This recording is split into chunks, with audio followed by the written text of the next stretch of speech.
Ceci est un livre audio autogénéré par Google. Introduction. 1. La politique populaire argentine. Représentation morale en débat. C'est dans le même bar du centre porteñ où m'avait convié Roberto Martino, le dirigeant principal d'une association de chômeurs du sud du Grand Buenos Aires, qu'il avait donné rendez-vous à Elena, une Argentine qui vivait à New York et exerçait dans notre pays la fonction de représentante de Global Exchange, ONG nord-américaine dedicated to promoting political, economic, environmental and social justice. 1 minute et je suis à toi, me dit Martino à mon arrivée, après m'avoir présenté à Elena et invité à m'asseoir avec eux. Vous pouvez jeudi 17 lui demanda Elena, un agenda à la main. Oui, répondit-il. Le matin? Oui, mais jusqu'à 14h, dit-elle, parce qu'à 15h on doit être de retour pour voir les mères. Ok, dit Martino. Mais si on termine la visite par un déjeuner, vous devez arriver tôt. Vous venez en minibus? Oui. Combien de temps on met déjà? Demanda Elena. Si vous venez du centre, calculez 1h30. Nous, on vous attend à la gare de Varela pour vous emmener au quartier. D'accord. Donc on arrivera vers 10h.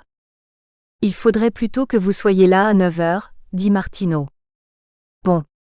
Et de là, on embraye avec la présentation du mouvement, l'histoire de l'association, ce genre de choses. Oui. On commence par la présentation, on visite l'atelier textile. Ensuite on peut aller au jardin, au centre de santé qui marche très bien. On a eu des formations de médecins cubains, précisa Martino, et ensuite les cantines, comme ça vous connaissez le quartier. Et enfin, on termine avec le déjeuner. Vous êtes combien? 10, dit Elena. Et vous venez d'où? C'est assez mélangé cette fois, des Italiens, des Américains. Je crois qu'il y a une Espagnole, un Hollandais, et des Allemands aussi il me semble. Pour le déjeuner on fait comme d'habitude. Vous le préparez et ensuite vous me dites? Oui, c'est les cuisinières de la cantine qui le préparent. Ah, et comment on avait fait pour l'eau? Je ne me rappelle plus, dit Elena. Comment? Demanda Martino, l'air de ne pas comprendre. On peut la boire? Elle est potable? En fait, dit Martino, nous on la boit. C'est-à-dire oui, c'est l'eau courante. Bon. Au cas où j'amène de l'eau minérale et gazeuse, du coup pour la boisson ne vous embêtez pas. Cela faisait 8 ans qu'Elena organisait des reality tours en Argentine, une façon de voyager connue comme du tourisme alternatif ou encore tourisme social. Son premier contact avec Global Exchange, une organisation qui promeut ces tours, était ancien, lorsqu'Elena, en tant que résidente aux États-Unis, avait acheté un reality tour à Cuba par le biais de cette ONG.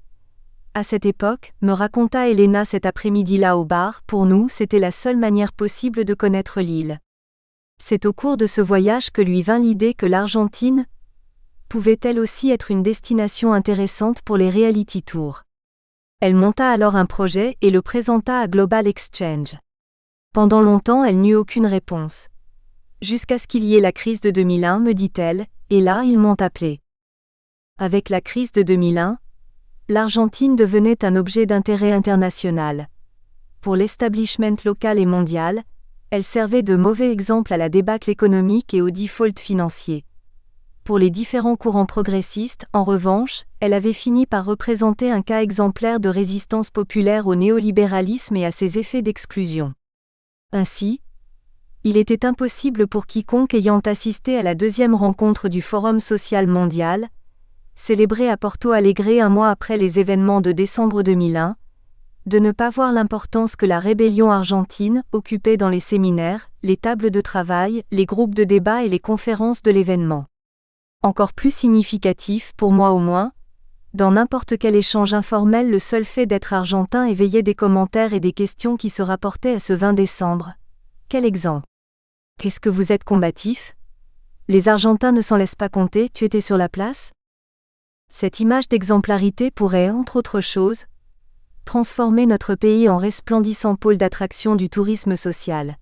Ce qui rendait réalistes les voyages organisés par Global Exchange en Argentine, n'étaient pas les destinations conventionnelles comme les chutes d'Iguassou ou les attractions de la capitale portegne, qui, soit dit en passant, étaient également incluses, mais le contact face à face avec une série d'acteurs et d'associations populaires, nés du conflit social généré par une décennie de gestion néolibérale.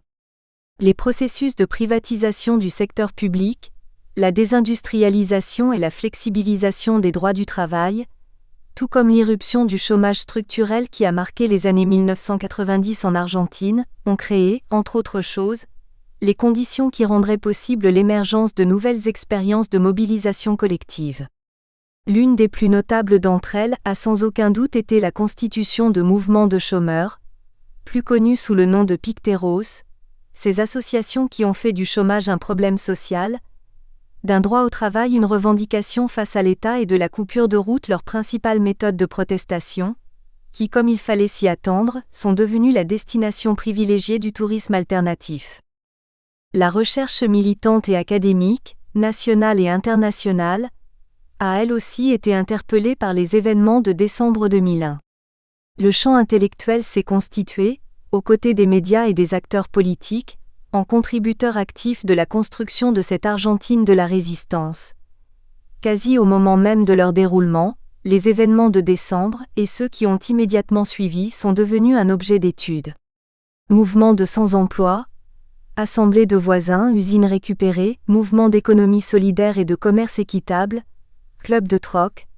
Chacune de ces manifestations de l'Argentine mobilisée a trouvé sa place dans la production sociologique, historiographique, anthropologique, politique et philosophique. Cette inquiétude collective s'est exprimée, entre autres, par la multiplication d'équipes de recherche, de mémoires et de thèses, d'événements dans les congrès académiques et de publications sur ce qu'il convient d'appeler, nouveaux et nouvelles, formes de protestation sociale, formes d'action collective, mouvements sociaux, et parfois, plus génériquement, politique contentieuse ou politique belligérante. J'ai déjà expliqué par le passé que lorsque j'ai démarré mon travail de terrain à Florencia Varela au début de l'année 2005, district du sud du Grand Buenos Aires où je m'étais rendue avec l'idée d'étudier le phénomène Pictero, j'avais été surprise de voir qu'en plus des journalistes, des assistantes sociales du gouvernement et des sociologues, les étrangers faisaient partie des personnages avec lesquels j'étais en permanence associée et confondue au cours de mes visites des quartiers. Je me souviens qu'une fois, l'un de mes principaux interlocuteurs de terrain à ce moment-là, Gafa, m'avait fait visiter les sièges et les cantines communautaires du mouvement des sans-emploi auquel il participait alors. Dans l'une de ces cantines, on s'était mis à discuter avec le groupe de femmes qui préparait le déjeuner. C'est alors que je surpris l'une d'elles dire à Gafa à voix basse: « Eh, fais gaffe, elle comprend tout celle-là. » Et Gafa, se rendant compte que j'avais entendu et qu'il n'y avait pas de marche arrière possible, lui dit: « Bien sûr qu'elle comprend tout, puisqu'elle est argentine. » « Oh, c'est ridicule, » dit la femme rougissant au milieu des éclats de rire de ses collègues. Et comme si elle voulait s'excuser, elle m'expliqua: « C'est que je t'ai vue comme ça, la petite blanche. Et j'ai pensé que tu étais une de ces Allemandes ou Françaises, tu sais, qui viennent tout le temps dans le coin. » Les collègues des associations de Picteros semblaient avoir l'habitude de l'attractivité qu'elle suscitait au sein du progressisme national et international. Et même si, d'une façon ou d'une autre, on apprend tous à se familiariser à des visites de ce genre, cet après-midi de juillet 2008 où Elena, représentante de Global Exchange, et Martino, dirigeant du mouvement Teresa Rodriguez, organisèrent le tour de 10 Américains dans les quartiers du Grand Buenos Aires, je fus surprise de constater que 7 ans après les événements de 2001, ces liens forgés sous le feu de l'Argentine de la résistance restaient toujours aussi vifs. Mais la résistance n'a pas été l'unique discours hérité de décembre 2001. Sa contrepartie a résidé dans l'interprétation faite de la mobilisation des 19 et 20 décembre, où le peuple mobilisé n'aurait été rien d'autre que l'instrument d'une conspiration de palais. Selon cette lecture, les pillages des commerces et des supermarchés qui, au milieu du mois, ont marqué la fin du gouvernement du président en exercice, Fernando de la Rúa, ont été interprétés et plus tard dénoncés comme une manœuvre politique par laquelle une partie de l'establishment aurait mené à bien son projet de coup d'État. Cette lecture devait supposer un acteur décisif, le péronisme. L'appareil justicialiste, se prévalant de ses réseaux de clientèle dans le conurbano, la banlieue de Buenos Aires, aurait organisé et manipulé les pauvres, les pilleurs, tranchant de cette façon et une fois de plus, le destin politique de la nation. Je me rappelle que je travaillais sur le terrain à Florencio Varela, depuis quelques mois déjà, quand Gaffa m'expliqua sans dissimuler le sourire que lui provoquaient mes questions, que les saccages de 2001 avaient été totalement politiques. Tout ça c'est de l'agitation, me dit-il. Tout a été monté Yuli, c'est toujours comme ça que ça se passe, comme les pillages en 89. Gaffa me raconta alors qu'en 1989, lorsqu'il travaillait pour les péronistes, il avait été convoqué par le parti à une réunion où seraient données d'importantes directives. Bien qu'il se soit rendu avec enthousiasme à cette réunion, moi j'aime bien faire de l'agitation, disait toujours Gaffa. Il en était sorti déçu car il s'était rendu compte que la movida ne serait plus destinée aux gros, mais à l'épicier du coin de la rue. Et ça pour Gaffa ce n'était pas des saccages mais du vol, comme en 2001 la même chose. Si décembre 2001 a nourri l'Argentine de la résistance, cela a aussi recréé le fantôme de son antithèse. L'Argentine de la politique fallacieuse et sclérosée, l'Argentine du clientélisme. En un certain sens, cette image de l'Argentine s'est réactualisée en avril 2002, quand le gouvernement provisoire de Eduardo Duhalde a décrété l'état d'urgence de l'emploi. L'indice de pauvreté atteignait alors 53% de la population, et a lancé le programme d'assistance sociale le plus important de l'histoire du pays, le plan Geras y Jefes de Hogar Desocupados, PJJHD, une subvention de 150 pesos mensuels, $50 à époque, pour les chefs de famille qui se déclareraient sans emploi. En soi, la nature du PJJHD n'est pas nouvelle.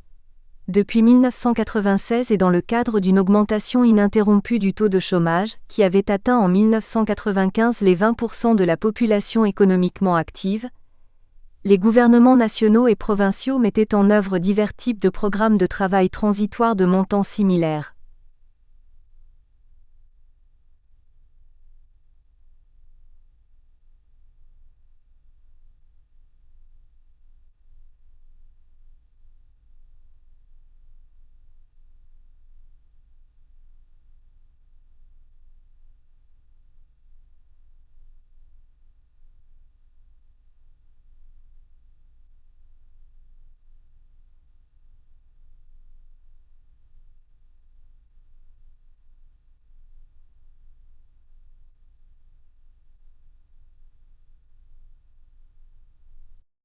Ce qui a donné au PJJHD son importance particulière a été sa portée.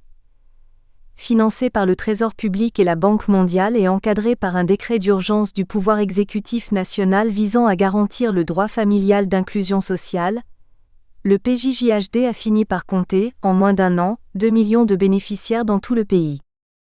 L'énorme machine bureaucratique qu'exigeait un programme conçu comme une politique d'assistance universelle ainsi que les critères spécifiques de distribution appliqués, dans la pratique, par les organisations chargées de son exécution, des ONG aux municipalités, en passant par les mouvements de sans-emploi et les organisations religieuses, ont donné lieu à un débat intense, médiatique et politique, sur la prétendue gestion clientéliste de l'aide sociale.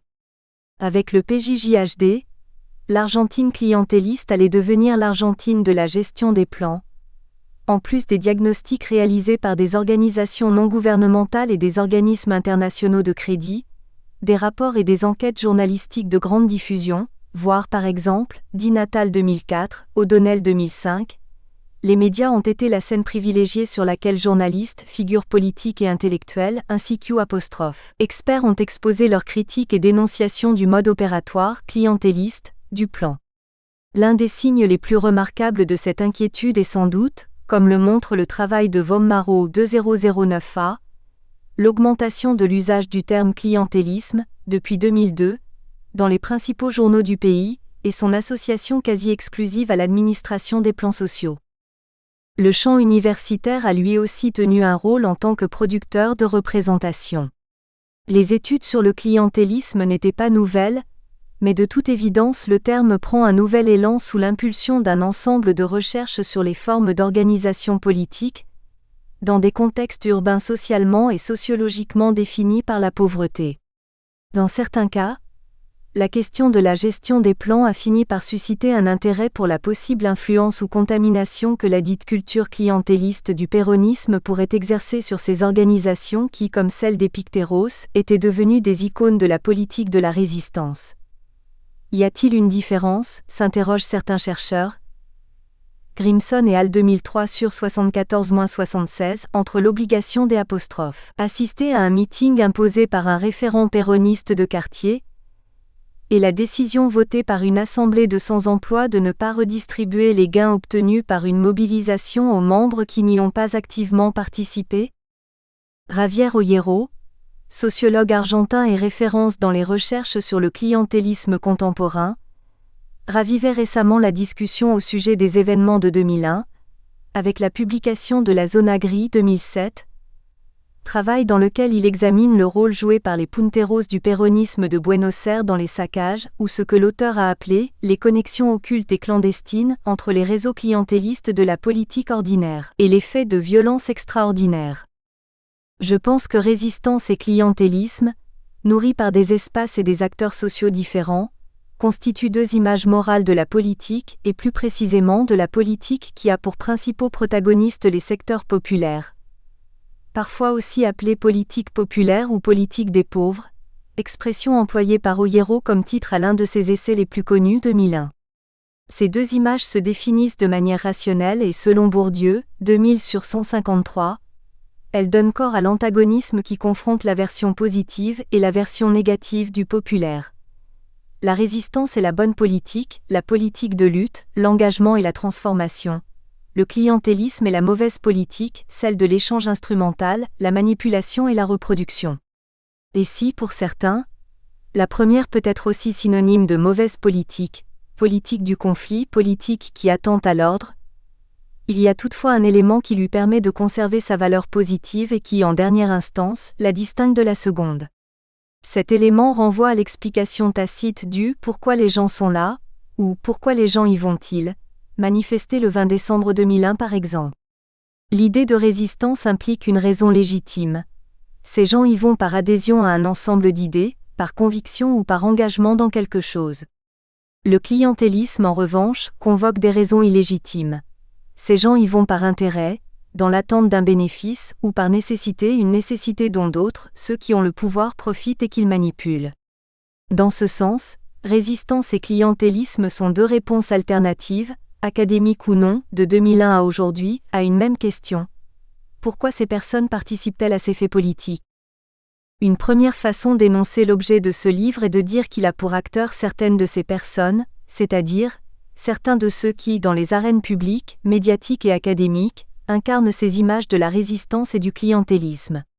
La scène où se joue cette pièce n'est cependant pas celle des événements eux-mêmes, saccages, mobilisations, insurrections, qui suscitent de si nombreux débats dans les champs médiatiques, politiques et sociologiques, mais celle du nœud de relations et d'expériences, moins visible et moins spectaculaire que forment ces événements et qui les rend possibles. Ce nœud se situe dans un espace, un ensemble de quartiers de la municipalité de Florencia Varela, et gravite autour d'une série d'acteurs qui renvoient probablement pour une grande partie de mes lecteurs aux deux stéréotypes que ces deux images morales de la politique personnifient en général, le pictero et le puntero. Mon intention est que le lecteur, en terminant cet ouvrage, ait effectué deux déplacements en ma compagnie. D'un côté que ces stéréotypes soient remplacés par des hommes et des femmes de chair et d'os, avec tout leur relief et leurs contradictions. D'un autre côté que la question formulée par le sens commun, académique ou non, de la résistance et du clientélisme, pourquoi les gens sont-ils là, ait laissé la place à une autre, comment les gens sont-ils là, et avec celle-ci à des réponses qui seront moins familières, mais aussi, espère, plus intéressantes. En ce sens, une deuxième façon d'énoncer l'objet de ce livre est de dire qu'il traite de l'implication politique. D'abord, parce qu'il explore depuis une perspective ethnographique comment les personnes vivent et s'impliquent au quotidien dans une chose qu'on appelle en général politique. Ensuite, parce qu'à travers cette exploration, il soumet à la réflexion une série d'habitudes épistémologiques à partir desquelles les sciences sociales enseignent à penser et à expliquer les relations que les secteurs populaires entretiennent avec l'activité politique. Et peut-être faut-il l'éclairer dès à présent. Si j'écris secteur populaire en italique, c'est pour signaler que le terme provient du champ intellectuel socio-anthropologique avec lequel ce livre dialogue et discute. Après quelques mois de travail de terrain à Florencio Varela, j'avais parlé à la Wanka, une référente de quartier du péronisme dans le quartier de La Rosa, de la possibilité de monter un projet documentaire sur la politique de quartier. Montrant un réel enthousiasme pour la proposition, elle me dit : « Tu sais ce que j'aimerais du film ? J'aimerais que nous montrions comment sont les choses. Que les gens ne viennent pas parce que tu dois leur donner quelque chose pour qu'ils t'accompagnent, que les gens viennent parce qu'ils ont un engagement avec quelqu'un. » À cette époque, j'avais pris ces paroles comme un commentaire qui m'était adressé à moi, écrivain de l'université, tel que Wanka me présentait habituellement dans son univers relationnel, où une blonde de la capitale se moquerait-elle dès lors que notre relation aurait atteint un certain niveau de confiance et de complicité. Que ce soit l'une ou l'autre, je venais d'un monde pour lequel la Wanka, une peintre du PJ, et son travail politique sont des signes manifestes de clientélisme. La Wanka, qui connaissait le regard de ce monde sur son propre univers, cherchait donc à se défendre du soupçon et le documentaire semblait une bonne occasion de le faire. Je mis du temps à me rendre compte que les distinctions qui découlaient de ce qu'elle voulait que nous montrions dans le film, venir par engagement, plutôt que venir pour quelque chose, se manifestaient dans d'autres situations, pas seulement quand nous étions l'une en face de l'autre. J'en mis davantage à comprendre qu'il ne s'agissait pas simplement de catégories cognitives ou normatives avec lesquelles la Wanka donnait du sens à son activité politique, mais de mots avec lesquels elle faisait et créait des réalités, des mots avec lesquels elle attribuait et évaluait des intentions propres et étrangères, avec lesquels elle justifiait et ou critiquait sa propre action et celle des autres, et sur cette voie, faisait et ou défaisait ses propres liens et relations. Il me fallut encore plus de temps pour donner à ces attributions d'intention, venir par ou venir pour, la place qu'elles méritent à mon avis aujourd'hui, dans une ethnographie qui se propose de rendre compte de la politique dans sa dimension incarnée. Essentiellement parce que, tout comme dans les sciences sociales et quiconque dans sa vie quotidienne, mes interlocuteurs de terrain questionnent leur monde, et entre autres choses, avec les journalistes, les figures politiques et les intellectuels qui produisent des images et des explications sur le populaire et la politique populaire. Ils formulent aussi des réponses à la question « Pourquoi sont-ils ici ? Pourquoi et comment eux et d'autres vont et viennent à certaines organisations, manifestations et actions politiques ?» Et tissent au quotidien leurs relations sur la base des réponses données à ces questions, c'est-à-dire aux explications, aux raisons et aux intentions qu'ils attribuent à leurs actions et aux actions des autres. En explorant la pragmatique des explications, des justifications et des critiques que les personnes donnent par leur faire, politique, entre autres choses, ce livre a pour intention de contribuer, me référant au terme employé par B. Malinowski, à l'ébauche d'une théorie ethnographique de l'implication politique. Dans les pages qui suivent, je présenterai au lecteur les chemins empiriques et conceptuels à partir desquels j'ai construit mon projet. 2. Aller à Florencio Varela, du clivage politique à la politique vécue. C'est au cours du mois de janvier 2005 que, alors étudiante en master, je m'étais retrouvée à Florencia Varela, une ville de 350 000 habitants située à 24 km au sud de Buenos Aires, dans l'idée d'étudier le phénomène Pictéro. Arrivé à Florencia Varela, c'était un peu débarquer dans des quartiers dont je savais peu de choses, le lieu du terrain de l'anthropologue étant déterminé par un mélange de choix et de hasard, à l'exception du fait qu'il pouvait, par certaines de leurs caractéristiques, tenir certaines promesses pour mon thème de recherche. Florencio Varela était, comme l'exposait généralement la littérature, le berceau des premières organisations de sans-emploi et des premières coupures de route du Grand Buenos Aires. De plus, selon les classifications de l'Institut national de statistique et de recensement, Florencio Varela appartenait au district qui composait le conurbano 4, zone dont les taux de chômage et de pauvreté étaient les plus élevés de tout le Grand Buenos Aires, GBA. En 2001, par exemple, tandis que les 24 divisions faisant partie du GBA présentaient ensemble un indice de pauvreté par NBI, Necesidad Básicas Insatisfechas de 17,6%, à Florencio Varela, le chiffre grimpait à 30,4%, le plus élevé de tous les districts. En 2002, le taux de chômage national atteignait 21,5%, 24,2% pour le GBA et 26,8% pour le conurbano 4. Pour l'année 2009, le taux de chômage mesuré pour le GBA avait baissé à 12,3% tandis que pour le Conurbano 4, il était encore de 17,8%. Sans doute, mon plus grand défi fut de me retrouver confronté à un univers sinueux, qui ne correspondait pas aux distinctions et aux classifications sociologiques auxquelles j'étais habitué. Avant, je travaillais pour les péronistes, maintenant je suis inscrit chez les Picteros, me disaient certains de mes interlocuteurs de terrain. D'autres disaient « J'étais dans un mouvement, mais maintenant je suis avec le maire », ou encore « J'ai beaucoup travaillé pour les péronistes, maintenant je suis avec les Picteros ». Avant, on était un mouvement Pictero, maintenant nous sommes un mouvement politique, m'expliquerait une dirigeante du Movimiento Evita, organisation de Picteros qui en 2004 était politiquement alignée sur la gestion du gouvernement de Nestor Kirchner et qui a fini par faire partie de ce que de nombreux médias ont appelé les Picterosca. Alors que la littérature disponible sur les Picteros se souciait des frontières politiques, idéologiques, programmatiques entre les organisations existantes, mes interlocuteurs me montraient que leur relation n'était pas prédéterminée par leur appartenance à l'une de ces organisations. Alors que la bibliographie opposait le Pictero, du mouvement social, et le Puntero, du péronisme, mes interlocuteurs vivaient des situations dans lesquelles ces étiquettes conservaient une continuité, et leur opposition pouvait s'avérer dérisoire. L'expression « être avec » les Picteros, les péronistes, que les personnes utilisaient pour se référer à ce qu'ils faisaient, révélait le caractère relationnel et situationnel de leurs appartenances collectives, Quiros 2005-2006. Mon étonnement et la dimension sinueuse de mon travail de terrain avaient évidemment moins à voir avec une propriété intrinsèque de ce dernier qu'avec les propres prénotions que je portais en moi. Parmi les plus tenaces se trouvait la vision compartimentée des expériences politiques des secteurs populaires, vision que le champ académique avait contribué à produire. Je fais référence à la séparation et à l'opposition, comme s'il s'agissait de natures qui s'excluent entre elles, entre politique contestataire et politique non contestataire ou politique belligérante, des mouvements sociaux, de la protestation sociale et de l'action collective, et politique institutionnalisée, des partis et de leurs réseaux clientélistes. Cette compartimentation, qui reproduit dans le discours académique l'opposition résistance-clientélisme que je mentionne plus haut, est reflétée aujourd'hui encore par une division du travail intellectuel. Chaque variante de la politique constitue un objet de recherche différencié.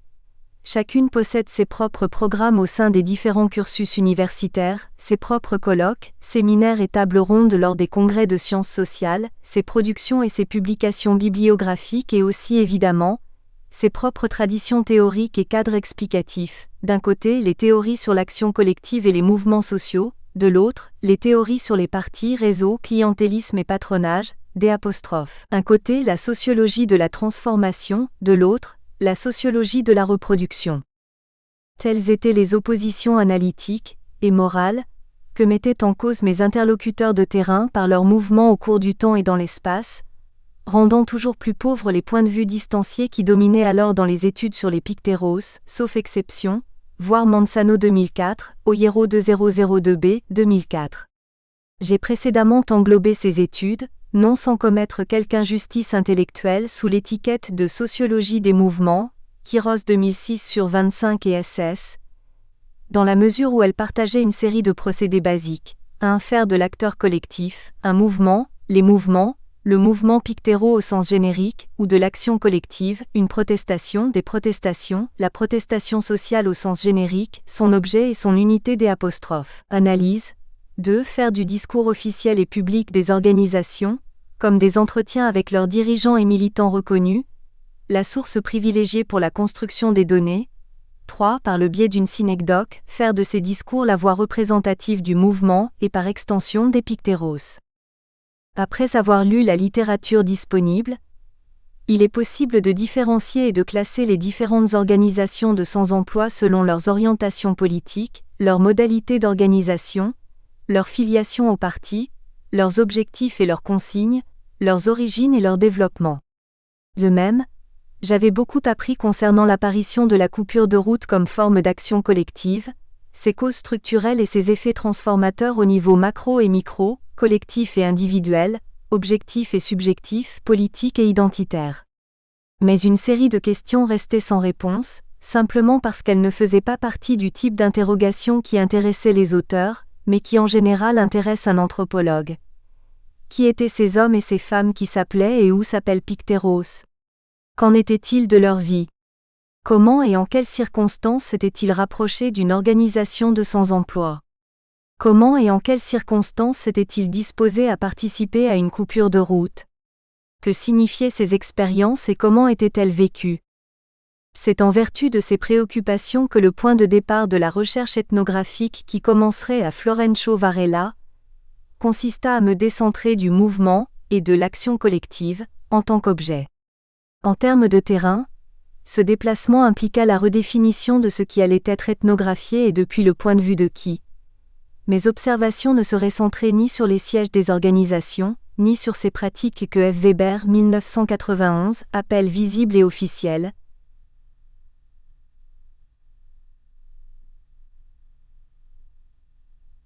Réunions, assemblées, piquets ou marches par exemple.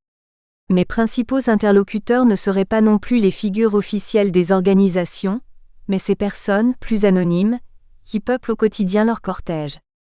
Ce sont les expériences routinières de ces personnes, les espaces par lesquels ils passaient, la maison, le travail, l'école, le centre médical, le club social, le centre municipal, le mouvement, la maison du puntero péroniste, l'église, et les relations qu'ils constituaient et qui les constituaient, de famille, de voisinage, d'amitié, les inscriptions politiques et religieuses qui viendraient remplir mes notes de terrain. C'est ainsi que les quartiers de Florencio Varela me révélèrent quelque chose de plus qu'un monde de Pictéros. J'ai souvent écrit que l'une des impressions les plus fortes que j'ai eues en traversant l'avenue Sarmiento et en m'enfonçant dans les quartiers où j'allais centrer mon travail de terrain, a été entre autres, celle de me trouver dans un univers social dans lequel la reproduction matérielle de la vie dépend non seulement des circuits du marché, mais aussi, et dans une grande mesure, d'une intervention étatique quotidienne en ce qui concerne l'attribution des aides et des programmes d'assistance sociale à la population.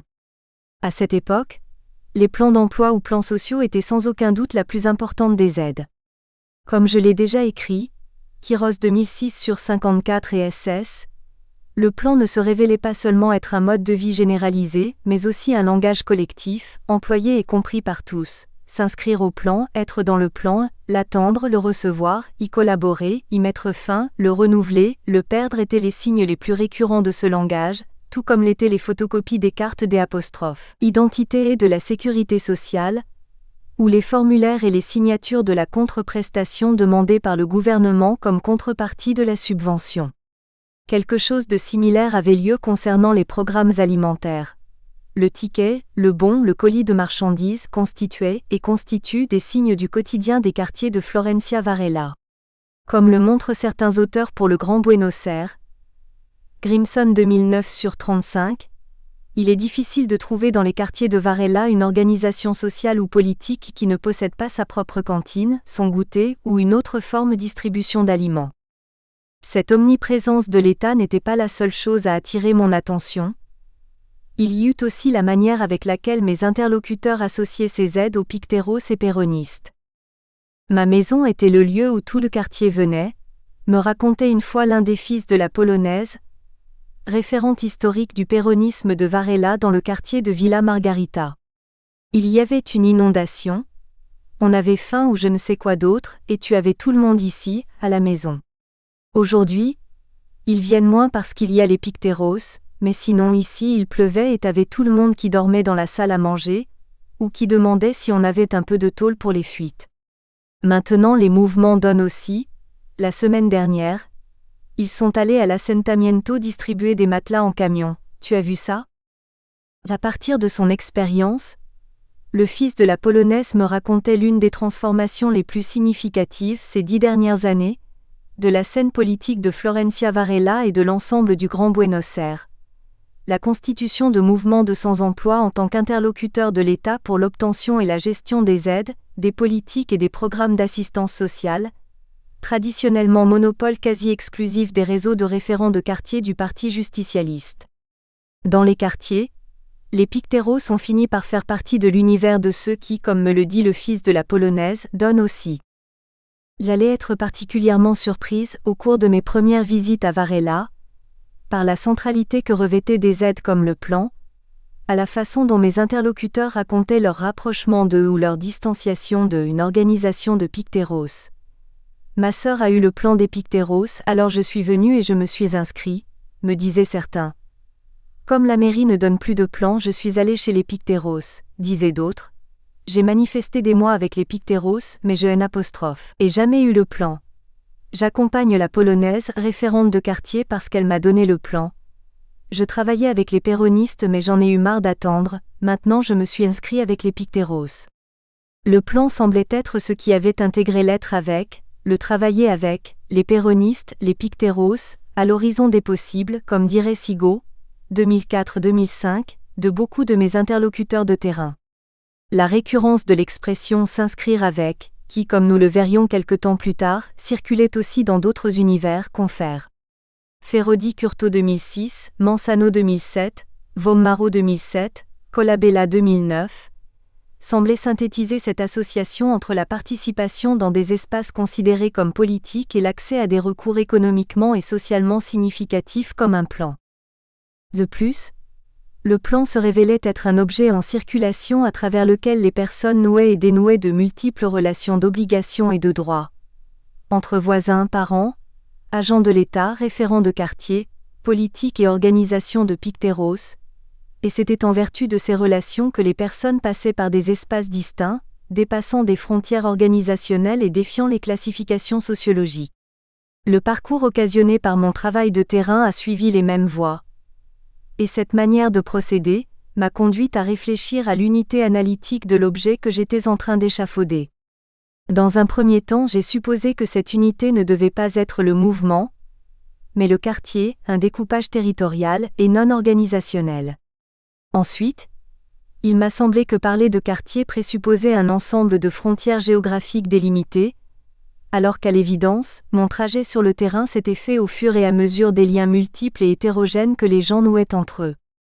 Mon unité n'était donc pas de nature substantive, les mouvements S ou les quartiers S, mais relationnelle, un tramage de liens d'interconnaissance par lequel mes interlocuteurs passaient et me faisaient passer. En termes analytiques, j'ai abordé ce tramage en me reposant sur le concept de configuration de Norbert Elias, 1991-2001, c'est-à-dire en tant que tissu de relations de dépendance réciproque ou d'interdépendance entre personnes.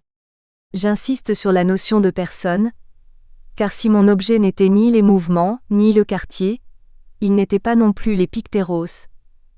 Il s'agissait en réalité de personnes dont l'expérience dans et la relation avec une organisation de sans-emploi ne pouvait être comprise qu'au travers d'autres expériences et dimensions relationnelles de leur vie. Essentiellement parce que, comme nous l'ont enseigné les socio-anthropologues, anciens et nouveaux, s'il est certain que les personnes font les relations, il est aussi certain que les relations font les personnes, ou si l'on veut, les relations aussi sont prédominantes. Les découpes unidimensionnelles auxquelles nous sommes si habitués dans les sciences sociales, le sociologue du travail étudie les travailleurs, le sociologue de la santé étudie les patients ou les médecins, le piquetrologue étudie les pictéros, réduisent les personnes à une seule dimension et négligent un principe épistémologique fondamental. Pour les comprendre en tant que travailleurs, patients, médecins ou pictéros, il est nécessaire de considérer leurs conditions de personnes. Partant de ces principes, les acteurs collectifs et les actions collectives se sont incarnés dans une multiplicité et une hétérogénéité de formes d'être et d'être, avec les pictéros, mais aussi d'éprouver, de vivre, de signifier, d'apprécier et d'être affectés par cette expérience. Restituer au mouvement le mouvement de la vie, ai-je alors écrit, c'était s'embarquer dans cet univers différent qui refusait de s'enserrer dans un corset de dilemmes préfabriqués. 3. Retour à Varela, reconstruire des objets d'étude. Sur la base cette triade analytique centrée sur les notions de configuration, de personne et d'expérience, la recherche qui a donné naissance à ce livre se déroule de nouveau à Florencio Varela. Un retour qui au départ, je commençais en 2007, n'avait pas été facile. Une fois passée la satisfaction des nombreuses retrouvailles avec les personnes qui avaient tenu un rôle dans mon mémoire de maîtrise, Passer également les émotions éveillées par ce travail qui avait été publié et qui circulait dorénavant sous forme de livre. Le fait de reprendre un terrain qui ne m'était pas inconnu entraîna pendant de longs mois plus d'inquiétude que d'assurance, et des inconvénients plutôt que des faveurs. L'absence de nouveauté tout d'abord, puis la sensation de ne pouvoir voir ou dire autre chose que ce qui avait été dit. Pendant un certain temps, arpenter ces quartiers déjà parcourus m'était apparu comme une simple addition. Plus de personnes, plus de maisons, plus de familles, plus de routine, plus d'histoire, plus de plans, plus de mouvements. Insidieusement, une question me taraudait. Comment faire en sorte que ma thèse de doctorat ne soit pas une simple répétition, une augmentation ou une confirmation des questions et des réponses déjà formulées? Il fallait ajouter à cela le problème du logement.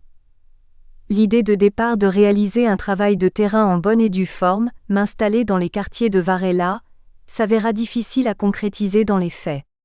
Les gens avec lesquels j'avais une relation de confiance n'avaient aucun espace à disposition chez eux.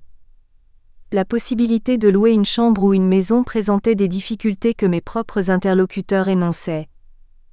Dans ce quartier, il ne valait mieux pas. Dans cet autre, je pourrais entrer mais ne pas sortir la nuit. Et pourquoi ne pas y aller avec quelqu'un, et pourquoi ne pas chercher quelque chose à Varela? Varela voulait dire le centre de la ville, où se trouvent les quartiers les plus anciens et les plus confortables, le centre commercial, le centre-ville et la gare, d'où part la ligne 500 de bus vers les quartiers périphériques où j'allais. Les avertissements de mes interlocuteurs ne me parlaient pas tant de la perception qu'ils avaient eux-mêmes de leur monde, mais de celle qu'ils avaient de ce monde par rapport au mien et à moi.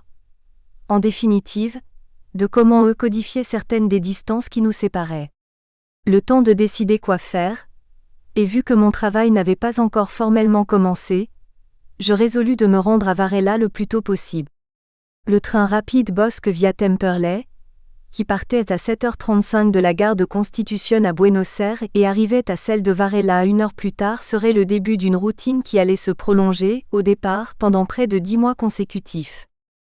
Au sentiment de frustration de ne pas avoir réalisé l'un des préceptes de ce que je considérais comme un travail de terrain stricto sensu, s'ajouta une autre distance, celle de Pato Elizalde, une adolescente qui avait été ma principale interlocutrice de terrain durant mon travail de maîtrise et protagoniste, tout aussi principale, de l'occupation du local qui allait se transformer plus tard en siège de la jeunesse du mouvement des sans-emploi Teresa Rodriguez, MTR. Peu de temps après mon retour à Varela, Pato allait s'éloigner du MTR et allait restreindre sa participation aux manifestations.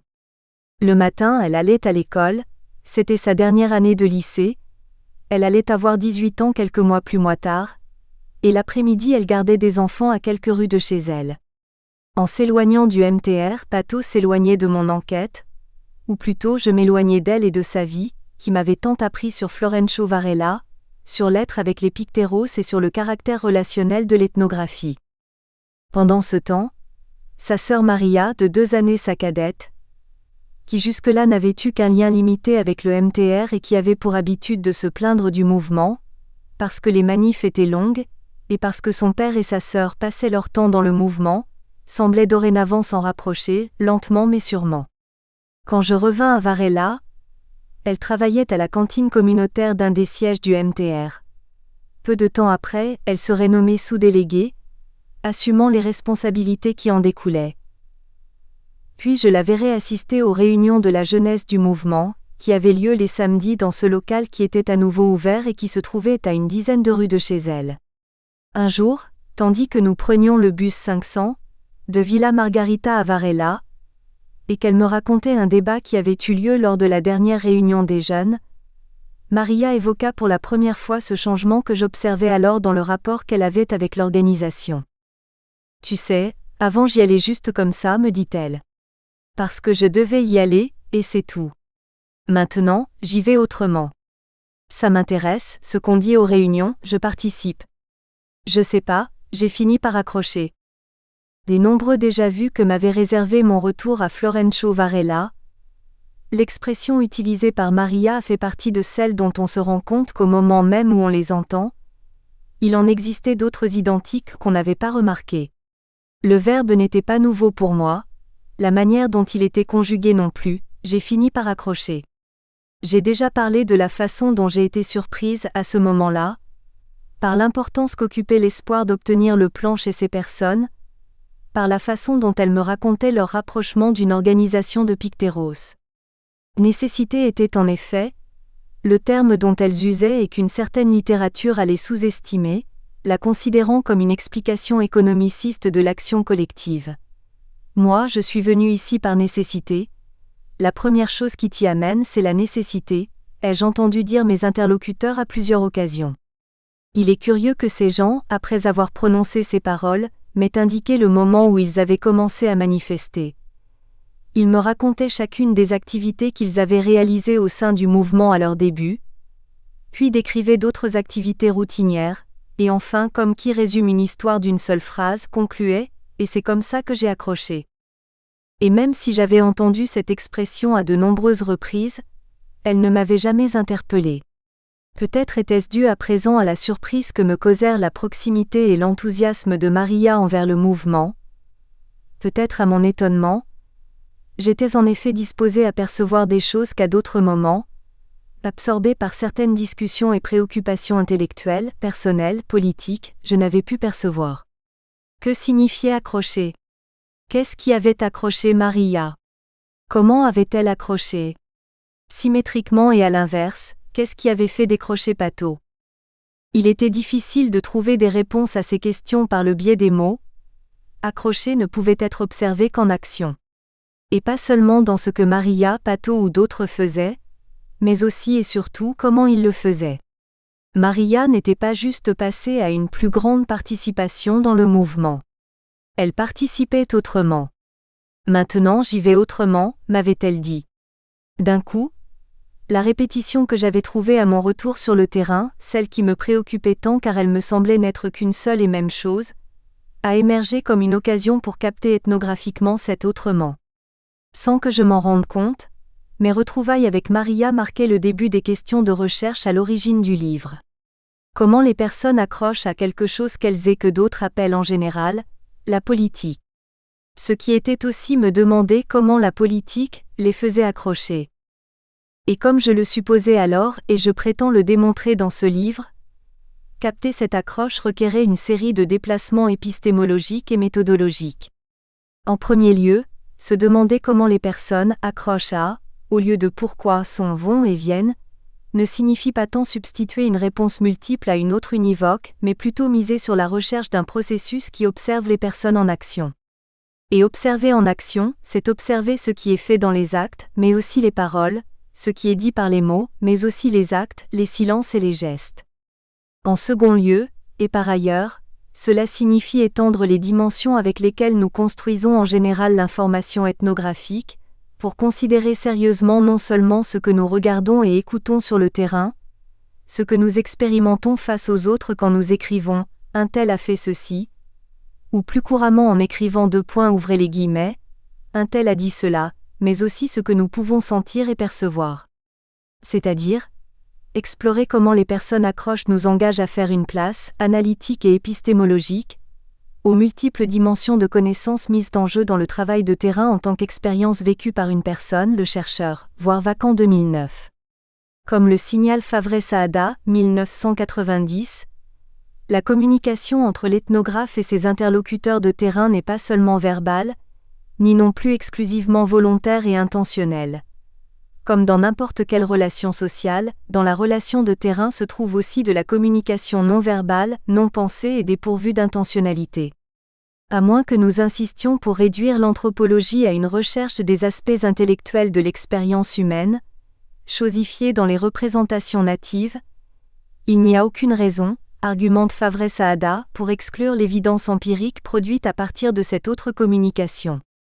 En accord avec ces observations, il convient de revenir au précepte de la méthode ethnographique de Malinowski qui, dès les années 1920, nous a enseigné que ce que nous appelons perspective native n'est pas seulement ni tant un point de vue, une façon de voir ou de penser le monde, c'est aussi, et surtout, une certaine saveur de la vie que la présence du travail de terrain permet de capter.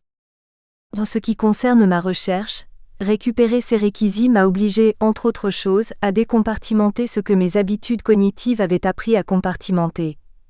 Accrocher n'était pas un verbe d'action, et ce n'était pas non plus une somme d'actions. Ce n'était pas le produit d'une raison.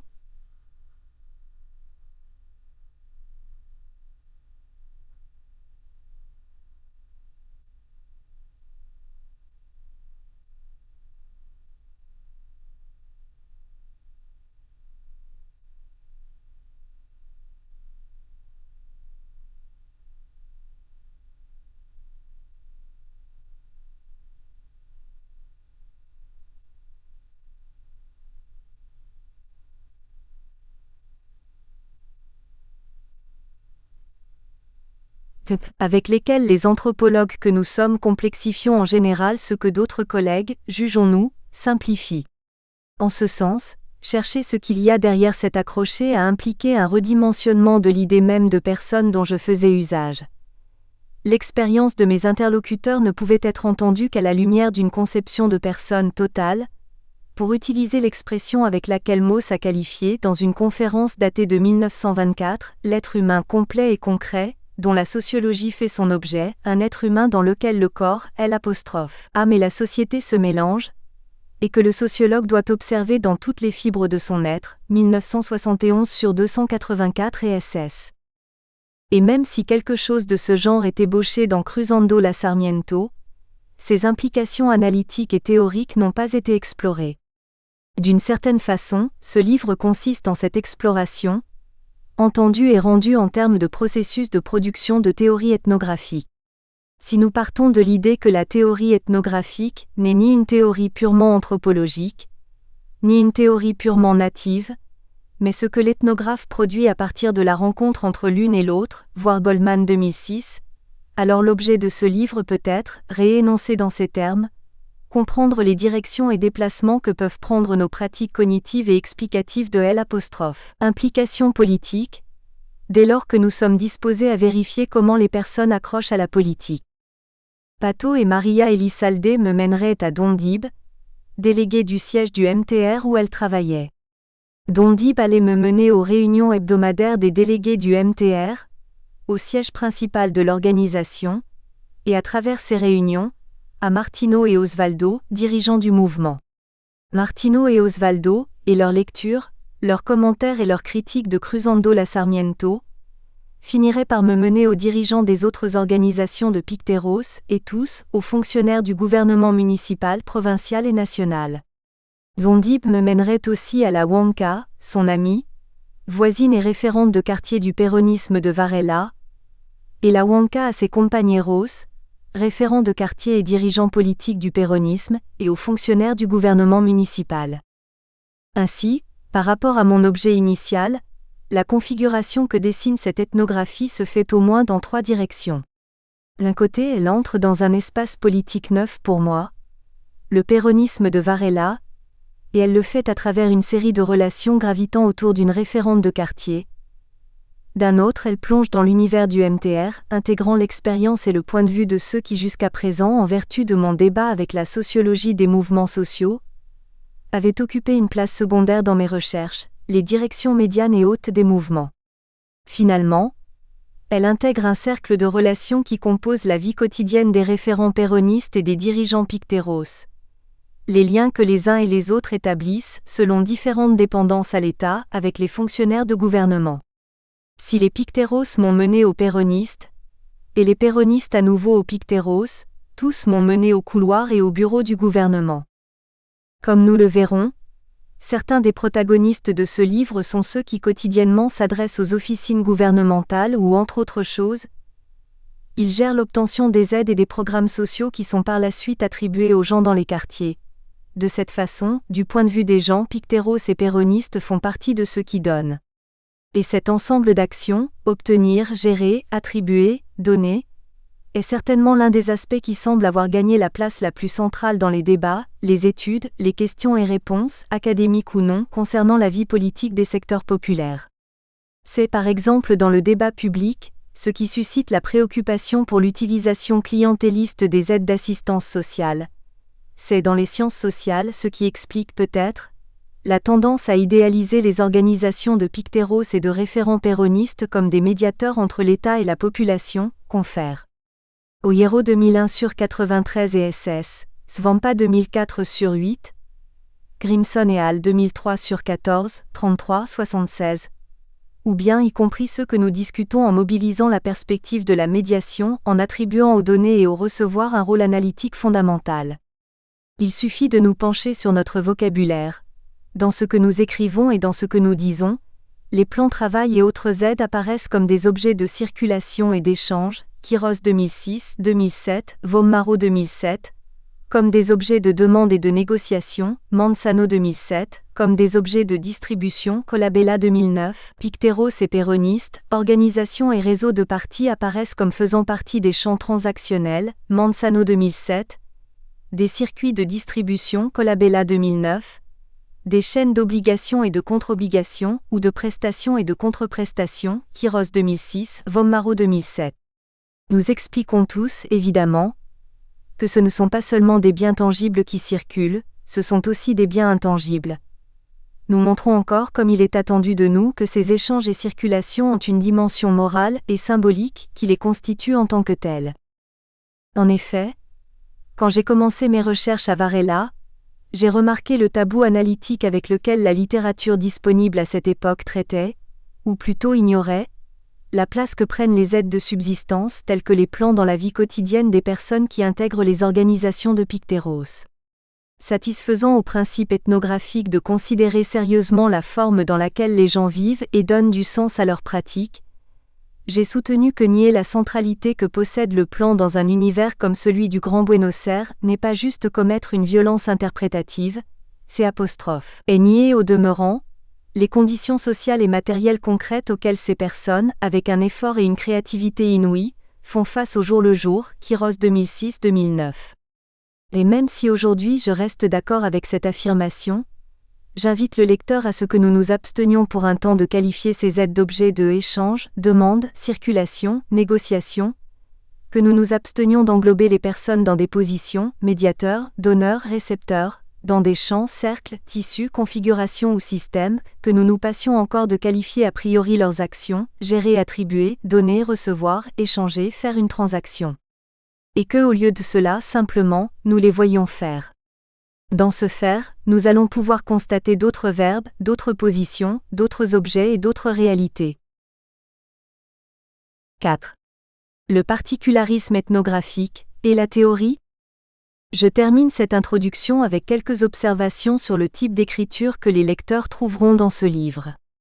Plutôt que des observations, il s'agit de remarques en guise d'avertissement, dans la mesure où le style narratif de cette ethnographie ne se règle pas strictement sur le type de discours que le lecteur, académique ou non, attend rencontrer dans un travail d'anthropologie ou de sciences humaines. Cet avertissement peut se résumer en 4 principaux points basiques. 1. Il est possible d'expliquer tout en décrivant, ou encore, le comment est une façon d'arriver au pourquoi. La structure de chacun des 4 chapitres qui composent le livre n'est pas organisée selon des topics analytiques, mais sur la base de situations ethnographiques dont j'ai moi-même été l'observatrice et auxquelles j'ai participé au cours des 5 campagnes de terrain. De janvier à mars 2005, août 2005, de mars à décembre 2007, de février à juillet 2008 et de mai 2009. S'agissant des questions et des propositions que j'ai exposées jusque-là, ces situations traitent essentiellement de personnes faisant des choses.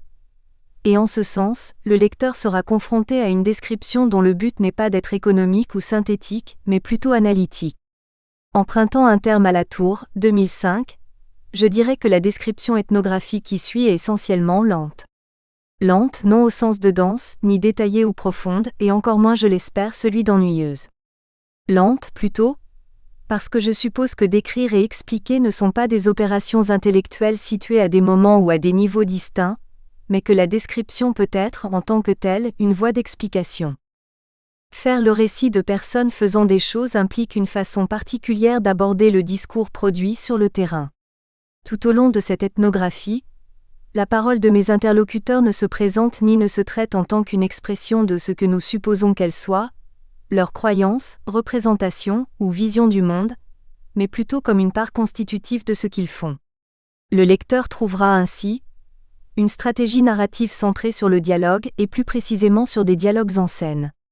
Comme on aura pu le voir au cours de cette introduction, hormis de brefs fragments de discours indirects, marqués entre guillemets, et des termes natifs hors des contextes d'une situation spécifique, notés en italique, la parole de mes interlocuteurs est présentée sous la forme directe du script.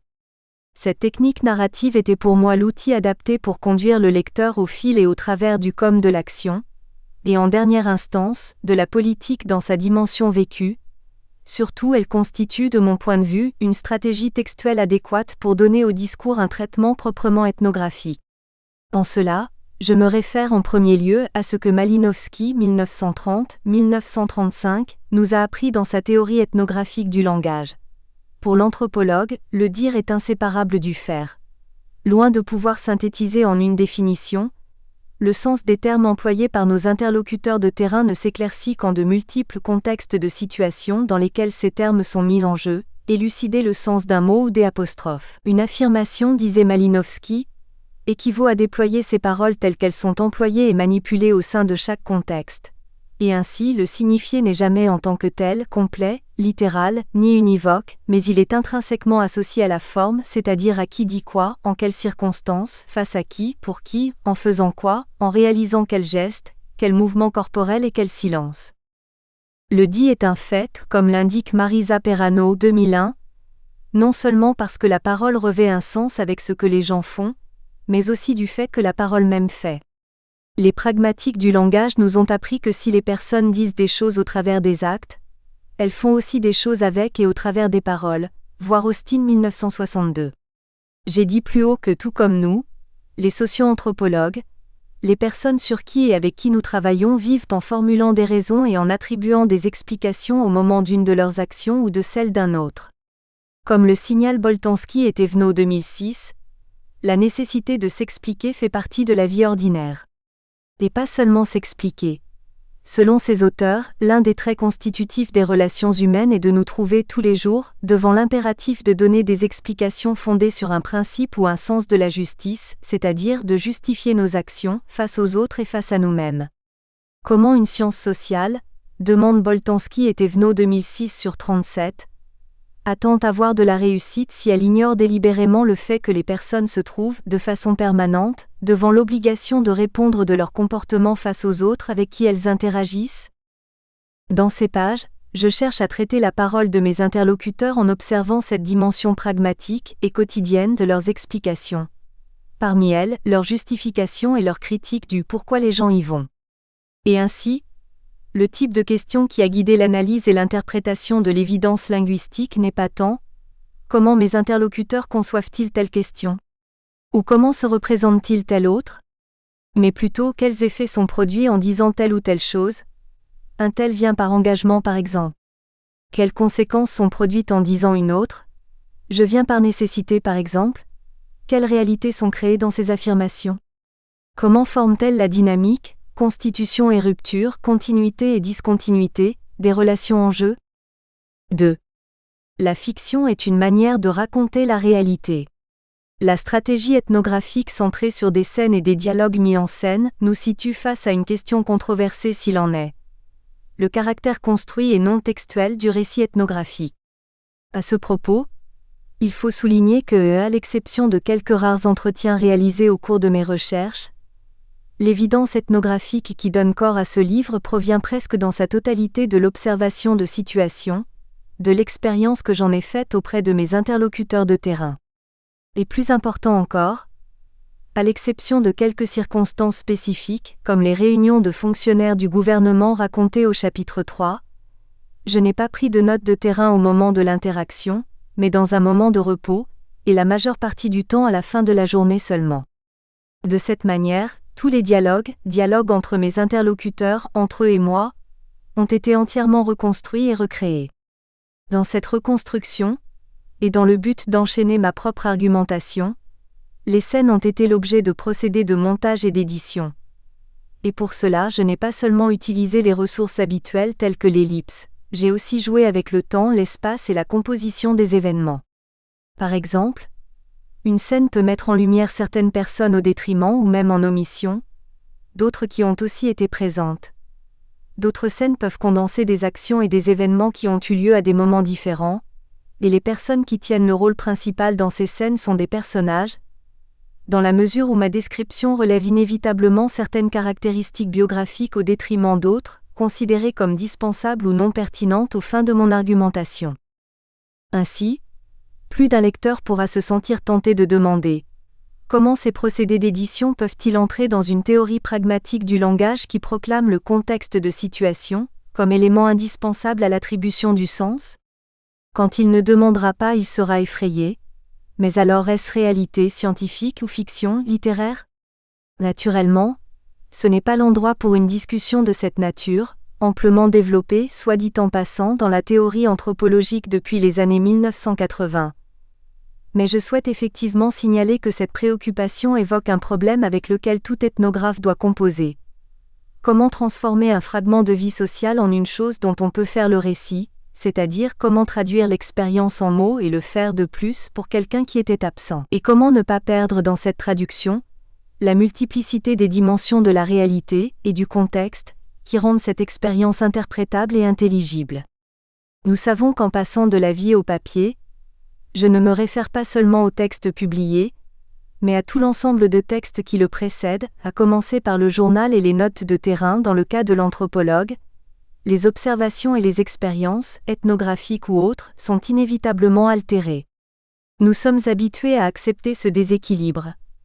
Les découpages qui naissent des points de vue, des objets de recherche et des cadres théoriques proclamés, ne nous dérangent pas non plus. Nous sommes moins habitués toutefois à ce que l'ethnographe nous dise que, en plus de cela, il réélabore les contextes, reconstruit les dialogues et met dans la bouche des personnes des mots qui n'ont pas été délibérément, c'est-à-dire littéralement enregistrés. J'anticipe ces éventuelles appréhensions de l'homme scientifique, en disant qu'en effet l'adéquation entre ce qui est arrivé et le récit par quelqu'un de ce qui est arrivé, comme l'adéquation du contexte de situation vécue et du contexte de situation racontée, demande un exercice de réflexion continue, que cet exercice est nécessairement impur et inachevé, que cette impureté fait partie, avant même d'être une déficience, des conditions de possibilité et de potentialité d'un moyen de connaissance qui, comme l'ethnographie, est produit sur elle '. L'expérience et l'immersion d'un chercheur personne, et tous ses sens, dans une configuration sociale déterminée, et que, par ailleurs, se servant des procédés familiers ou pas si familiers de montage et d'édition, cette ethnographie est une fiction dans le même sens que les n'importe quelle autre, y compris celle qui se défend de conserver les représentations, les croyances et les valeurs. Les gens pourraient être alors examinées et reproduites de manière incontestable, entière ou en fragments. En général, cela importe peu. Ce qui est important est qu'il s'agisse d'un texte textuel, précédé par un double point et délibérément mis entre guillemets. Parmi les façons possibles de raconter des histoires réelles à travers les récits fictionnels, ce livre a fait un choix, misé sur les potentialités cognitives de restitution du dire et du faire de l'accrocher dans son propre déroulement. 3. Il est possible de contextualiser ethnographiquement. Si, comme je le soutiens, comprendre comment les personnes accrochent à signifie les montrer en action, de la même manière se faire une idée de ce qu'est l'univers et de comment est l'univers dans lequel les personnes vivent signifie le montrer dans son expérience.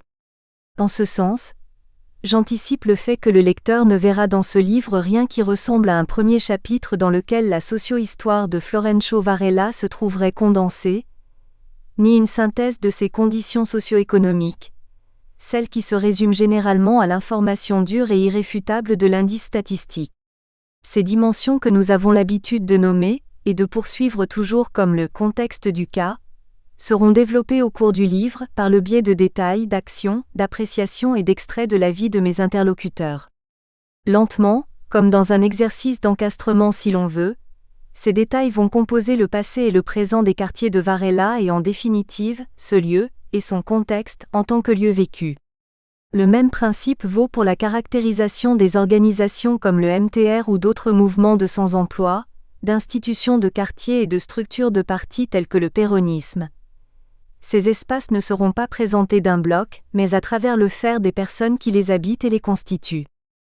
Surtout si le lecteur se sent impatient et assailli par des questions du genre « Au nom de quoi me racontez-vous cela ?» ou « Quel est l'intérêt de ce fait ?»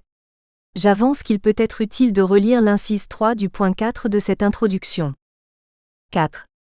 Il est possible de faire de la théorie avec et à travers l'ethnographie, et nous pouvons faire des sciences sociales avec le langage de tous les jours. Les thèses de ce livre se construisent et se démontrent exclusivement par le biais de l'ethnographie.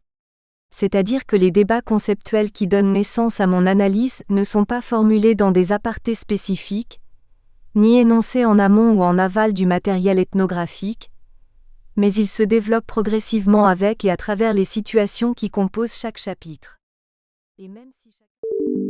Nous espérons que vous avez apprécié cet aperçu. Pour continuer à écouter ce livre audio sur Google Play Livres, utilisez le lien dans la description de la vidéo.